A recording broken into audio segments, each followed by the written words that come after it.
Bro hair cut பண்ணலாமா bro? யார் கேட்டா பண்ணலாம். ஒரு 1 hour ஆகும், உட்காரு பண்ணலாம். நேதி 1 hour ஆகுமா ப்ரோ? கொஞ்சம் அர்ஜென்ட்டாக வெளில போனோம் ப்ரோ, கொஞ்சம் பண்ணி விடுங்க ப்ரோ. எனக்கு 10 கை இருக்கு, இந்த வேலை முடிச்சா பண்ண முடியும். இஷ்டம் தான் பாருங்க.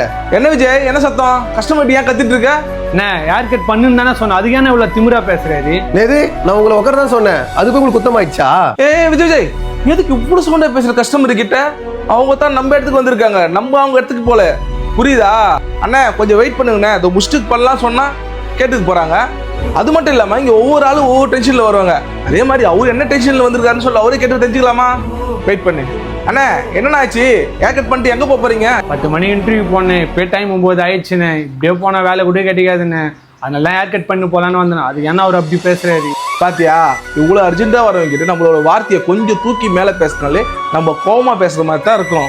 அதனால தான் அவரு திருப்பி நம்ம மேல கோவப்பட்டிருப்பாரு. இப்படிலாம் பிஹேவ் பண்றது, அதுதான் எல்லாருக்கிட்டையும் நம்ம சிடுமூஞ்சிக்காரன்னு சொல்லிட்டு பேர் எடுத்து வச்சிருக்கோம். இந்த தொழில வேற எந்த தொழிலா இருந்தாலும் நம்மளை தேடி வரவங்க கிட்ட முகம் சுழிக்காம அன்பா பேசணும். அண்ணே சாரிண்ணே, ஒரு 10 நிமிஷம் வெயிட் பண்ணுண்ணே, இந்த வேலையை முடிச்சுட்டு பண்றேண்ணே. இல்லை ப்ரோ, பரவாயில்ல இருக்கட்டும் ப்ரோ, நான் வெயிட் பண்ணுறேன் ப்ரோ.